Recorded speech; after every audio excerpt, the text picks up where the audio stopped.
Bismillahirrahmanirrahim. Assalamualaikum warahmatullahi wabarakatuh.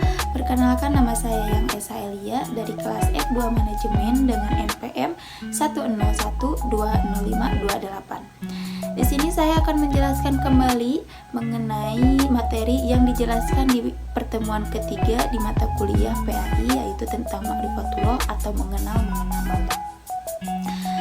Di bagian materinya secara garis besar terdapat dua hal yang menghalangi manusia dalam mengenal Allah Subhanahu wa Ta'ala. Pertama, ada maradus syahwat, yaitu berkaitan dengan penyakit hati berupa nafsu dan kesenangan serta perilaku yang tidak terpuji. Kedua, maradus subhat, yaitu berbagai hal yang menimbulkan keraguan lebih banyak berkaitan dengan masalah akal dan logika.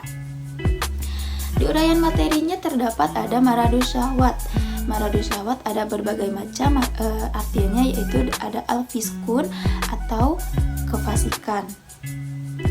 Fasik adalah orang yang senantiasa melanggar perintah dan larangan Allah Subhanahu wa Ta'ala, bergelimang dengan kemaksiatan, serta senantiasa berbuat kerusakan di bumi. Mereka hanya memikirkan kehidupan dunianya saja, tidak memikirkan kehidupan akhirat nanti. Mereka disibukkan oleh harta-harta dan anak cucu mereka serta segala yang berhubungan dengan kesenangan duniawi.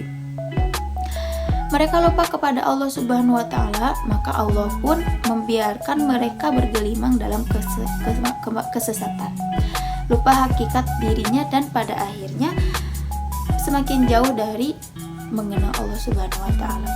Dijelaskan pula dalam Quran surah Al-Hasyr ayat 19, yang artinya, dan janganlah kamu seperti orang-orang yang lupa kepada Allah, lalu Allah menjadikan mereka lupa kepada mereka sendiri. Mereka itulah orang-orang yang fasik. Selanjutnya ada al-kibru, yaitu kesombongan. Kesombongan merupakan suatu sikap di mana hati seseorang ingkar dan selalu membantah terhadap ayat-ayat Allah Subhanahu wa Ta'ala. Allah menerangkan dalam Quran surah Al-Mu'min ayat 35, yang artinya yaitu orang-orang yang memperdebatkan ayat-ayat Allah tanpa alasan yang sampai kepada mereka. Amat besar kemurkaan bagi mereka di sisi Allah dan di sisi orang-orang yang beriman. Demikianlah Allah mengunci hati orang yang sombong dan sewenang-wenang. Dijelaskan pula itu di dalam Quran surah Al-Hasyr Al-Mu'min ayat 35, Allah menerangkan hukum-hukumnya bagi orang yang menutup diri hatinya untuk menerima kebenaran wahyu, yaitu bahwa ia akan menutup hati mereka. Yang selanjutnya ada az-zulmu, yaitu kezaliman. Dalam Quran surah As-Sajdah ayat 22, Allah Ta'ala menerangkan bahwa orang yang paling zalim ialah orang yang telah sampai kepada peringatan Allah, telah sampai pula kepadanya ayat-ayat Al-Quran dan petunjuk Rasul, kemudian mereka berpaling dari ajaran dan petunjuknya. Yang selanjutnya ada al-kizbu, yaitu kedustaan. Dalam Quran surah Al-Baqarah ayat 9 sampai dengan 10, Allah menjelaskan memperlihatkan iman, kasih sayang, dan menyembunyikan permusuhan dalam batin. Mereka menyebarkan permusuhan dan fitnah-fitnah untuk melemahkan barisan kaum muslimin. Namun usaha kaum munafik itu selalu gagal dan sia-sia. Hati mereka bertambah susah, sedih, dan dengki, sehingga pertimbangan-pertimbangan benar dan jujur untuk menilai kebenaran semakin lenyap dari mereka. Akal pikiran mereka bertambah lemah untuk menanggapi kebenaran agama dan memahaminya. Dan yang selanjutnya ada kasratul ma'asyi, yaitu banyak melakukan perbuatan maksiat. Allah Subhanahu wa Ta'ala berfirman dalam Quran surah Al-Mutaffifin ayat 14, yang artinya, sekali-kali tidak demikian. Sebenarnya apa yang selalu mereka usahakan itu menutupi hati mereka. Disebutkan pula dalam hadis Abu Hurairah radhiyallahu anhu bahwasanya sesungguhnya seseorang hamba jika ia melakukan kesalahan, maka ia akan tercemari hatinya dengan suatu bercak hitam. Jika ia menghentikan kesalahannya dan beristighfar atau memohon ampun serta bertaubat, maka hatinya menjadi bersih lagi. Jika ia melakukan kesalahan lagi dan menambahnya dengan hatinya, lama-lama akan menjadi hitam pekat Inilah maksiat dari al-ron, yaitu penutup hati yang disebut Allah dalam firman-Nya, sekali-kali tidak demikian, sebenarnya apa yang selalu mereka usahakan ia menutup hati mereka. Di bagian maradus syubhah, ya, di bagian materi ini ada al-jahlu, kejahilan atau kebodohan, yakni tidak mau memikirkan ayat-ayat Allah Subhanahu wa taala, baik ayat-ayat qauliyah yakni tersurat dalam Al-Qur'an maupun ayat-ayat kauniyah yang tersirat di seluruh penjuru alam semesta.